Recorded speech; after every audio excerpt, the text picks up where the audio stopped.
di Bogor, kembali lagi di Ngorek, Bogor Rencana Kota, ngobrol singkat namun berdampak. Nah, pagi hari ini kita akan bahas terkait dengan perencanaan nih. Kan episode kemarin kita udah ngebahas dengan Kepala Bapperida Kota Bogor terkait apa sih tupoksi Bapperida. Nah, sekarang kita akan ngebahas lagi tentang perencanaan di Kota Bogor itu sendiri. Nah, kali ini kita sudah kedatangan tamu spesial yaitu Ibu Sekretaris Bapperida Kota Bogor, Ibu Agnes Andriani Kartikasari, SWOT MTMSC. Ibu, pagi Ibu. Pagi, Kang. Terima kasih Ibu telah datang dan juga hadir di podcast kita kali ini. Bu, kalau boleh tahu, boleh jelaskan nggak Bu? Ibu kan sebagai Sekretaris Bapperida Kota Bogor. Berarti kan Ibu memimpin di sekretariat ya Bu ya, di Bapperida Kota Bogor. Bisa jelaskan nggak Bu tupoksinya bagaimana di sekretariat itu Bu? Ya, sebenarnya sekretariat itu di seluruh perangkat daerah yang disebut sekretariat itu adalah ibu rumah tangganya unit kerja. Dapur Bu. Dapurnya organisasi perangkat daerah. Seperti tugas ibu rumah tangga, yang pasti kita harus bisa memastikan pelayanan kantor, organisasi Bapperida ini berjalan dengan baik. Baik mulai dari penyediaan SDM-nya, jadi SDM Bapperida harus berkualitas, harus kompeten, harus sesuai dengan tuntutan yang diharapkan layanan dari seluruh perangkat daerah. Kemudian yang kedua, dari sarana prasarananya, dari ruang kantornya, dari sarana perangkatnya, baik itu perangkat lunak maupun perangkat kerasnya. Kemudian dari layanan operasionalnya. Intinya adalah memastikan bahwa Bapperida siap untuk melaksanakan layanan. Itu adalah tugas dari sekretariat Bapperida. Berarti benar-benar ibu ya Bu ya? Menyediakan semuanya, sarapan, makan siang. Harus nyapuin dulu, kantornya harus bersih, kalau orang datang nyaman. Rumah tangga ya Bu ya, rumah tangga. Iya, baik. Tapi kan juga selain dari segi kesiapan infrastruktur, bisa dibilang rumah tangga, ada juga dokumen perencanaan ya Bu ya? Di sekretariat. Itu bagaimana Bu? Apa sih yang dikerjakan di perencanaan di sekretariat itu Bu? Nah, perencanaan yang dilakukan di lingkup sekretariat adalah merencanakan rencana kerjanya Bapperida. Jadi lingkup Bapperida, apa yang program-program yang mau dilaksanakan di Bapperida, ini yang harus dilaksanakan disusun perencanaannya oleh sekretariat. Melingkupi program-program di Bapperida ini ada 4 program. Yang pertama program penunjang, terutama tadi program penunjang adalah program yang dimiliki oleh sekretariat yang akan dilaksanakan oleh sekretariat yang disebut program penunjang, maka yang menunjang kegiatan-kegiatan yang nantinya akan dilaksanakan oleh seluruh bidang yang ada di Bapperida. Yang kedua, program perencanaan dan pengendalian evaluasi pembangunan daerah. Ini nantinya akan program ini disusun untuk tugas pokok fungsinya bidang P2EPD, perencanaan, pengendalian, evaluasi pembangunan daerah. Kemudian ada program perencanaan pembangunan daerah yang nantinya akan dikerjakan oleh 2 bidang. 2 bidang ini bidang infrastruktur perekonomian SDA, infrastruktur kewilayahan, bidang Persik, dan bidang pemerintahan dan pembangunan manusia atau bidang P2M. Yang ketiga itu adalah program yang keempat ya. Yang keempat adalah program riset dan inovasi. Nah, ini akan dilaksanakan nanti oleh bidang RIDA. Bidang RIDA ini mengampu 2 program. Program riset dan inovasi dan program penelitian dan pengembangan. Jadi secara keseluruhan ada 5 program. Itulah yang kemudian harus direncanakan oleh sekretariat untuk menghimpun tadi program-program kerja dari bidang-bidang, kemudian kami himpun. Setiap tahun kita menyusun dokumen perencanaan berupa renja, yang kemudian nanti diturunkan menjadi RKA. RKA itu rencana, kerja, dan anggaran. Jadi setiap program tadi nanti akan diturunkan menjadi aktivitas-aktivitas yang nanti akan dianggarkan melalui perencanaan rencana kerja dan anggaran tadi, dan kemudian nanti ditetapkan di APBD dan diturunkan menjadi dokumen perencanaan anggaran. Nah, itu tugas sekretariat tapi tugas internal ke dalam gitu, menyusun perencanaan ke dalam. Selain itu juga sekretariat, terutama tugas sekretaris juga mengkoordinasikan supaya jalannya tugas-tugas di bidang ini bisa berjalan sesuai dengan yang diharapkan. Oh, berarti bisa dibilang memang benar Ibu cocok sebagai Ibu Sekban, karena Ibu memantau, mengevaluasi ya Bu ya, dan juga melihat bagaimana kinerja mungkin bidang-bidang lain dan juga menghimpun ya Bu ya. Gitu.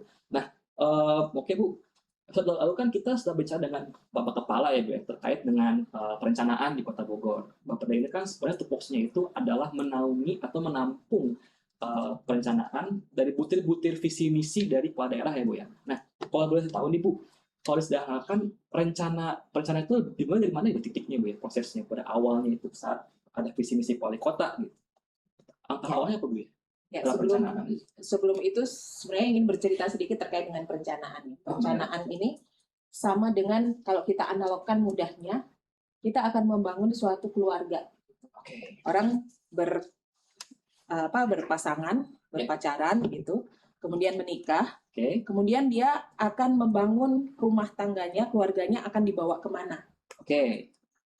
Analog itu, pembangunan kota itu juga sama. Ada harapan jangka panjang. Kalau di kota, jangka panjangnya adalah perencanaan 20 tahun, yang kita sebut rencana pembangunan jangka panjang daerah. Sama seperti tadi analog keluarga, setelah menikah, ada harapan, 20 tahun yang akan datang, saya sudah punya anak yang kemudian lulus kuliah, bekerja, kemudian saya sudah punya rumah, saya sudah punya mobil, saya sudah bisa, sama. Harapan 20 tahun ke depan suatu kota itu juga sama seperti itu. 20 tahun ke depan akan dibawa kemana kota itu? Nah, itu dirangkum, direncanakan dalam rencana pembangunan jangka panjang daerah 20 tahun. 20 tahunan ya. Nah, setelah itu bagaimana kemudian bisa kita realkan harapan kita 20 tahun? Tentu saja ada tahapan-tahapan yang harus kita lakukan, harus kita rencanakan. Kita turunkan di jangka menengahnya. Karena kalau 20 tahun, gimana caranya ya mencapai 20 tahun nanti? Tentu saja butuh perencanaan jangka menengahnya. 5 tahun dari 20 tahun tadi dibagi menjadi 5 tahunan. Nah, rencana 5 tahunan tadi disebutnya rencana pembangunan jangka menengah daerah. Nah, RPJMD ini tentu saja disambungkan dengan pemilihan kepala daerah. Kalau 20 tahun ini akan terbagi menjadi beberapa pimpinan daerah gitu, karena betul. Pilkada dilaksanakan 5 tahun sekali. Nah, jangka menengah tadi ini menjadi tanggung jawab masing-masing pimpinan kepala daerah yang sudah dipilih oleh rakyat. Itu bertanggung jawab menghantarkan rencana tadi menuju jangka panjangnya tadi, harapan jangka panjangnya tadi dikawallah oleh kepala daerah. Jadi RPJMD itu sesuai dengan jangka waktu kepala daerah itu memimpin. Kalau 2 periode kepala daerah itu memimpin, berarti 10 tahun akan ada 2 RPJMD yang harus dikawal. Nah, itu jangka menengah. Nah, untuk jangka menengah ini kan panjang juga ya, waktunya cukup lama juga, 5 tahun. Tentu saja untuk mencapai harapan 5 tahun tadi, supaya itu bisa terwujud, ada perencanaan jangka pendeknya. Nah, perencanaan jangka pendeknya itu berupa rencana kerja pemerintah daerah, atau disebutnya RKPD, yang setiap tahun kita susun. Nah, ini tugas Baperida nih.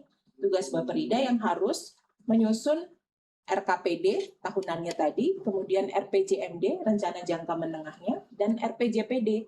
Nah, Baperida sebagai perangkat daerah yang diberikan mandat untuk mengurus urusan perencanaan, ini menjadi bagian tusi keseharian Baperida untuk memikirkan baik itu rencana jangka panjangnya, rencana jangka menengahnya, maupun rencana jangka pendeknya, rencana tahunannya.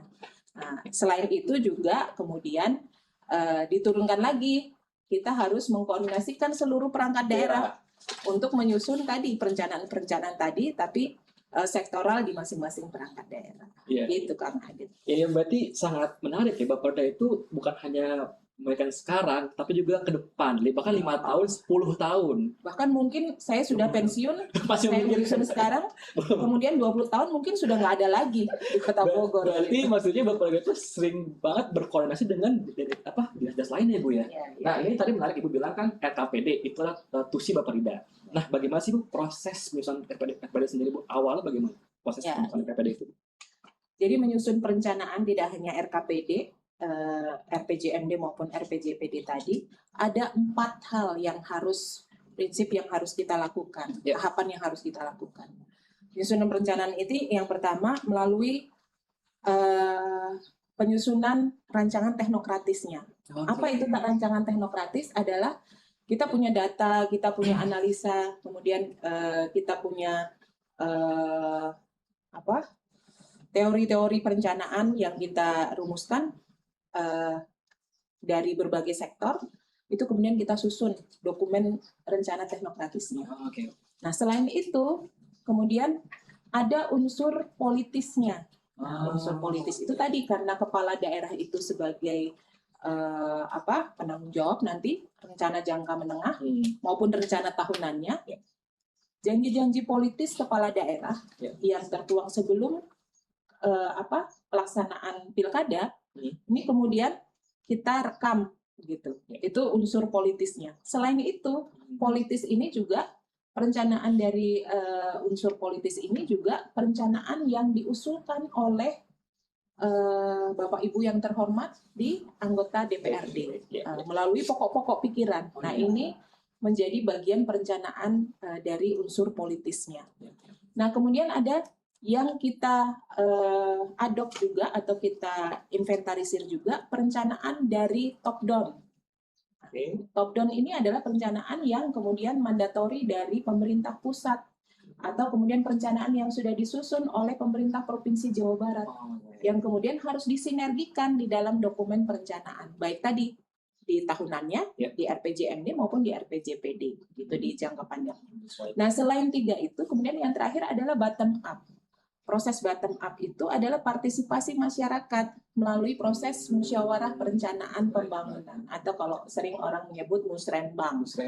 Nah, musrenbang ini kita menginventarisir usulan-usulan yang berasal dari masyarakat, dari top down yang memang mereka kebutuhan realnya di masyarakat itu apa, itu yang kemudian kita kumpulkan, kita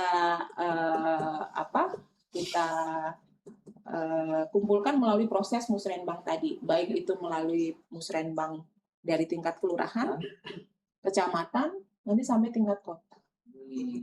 Nah, selain bottom up dari musrenbang, kita juga melaksanakan dalam proses perencanaan dari bottom up tadi itu, kita juga melaksanakan proses konsultasi publik.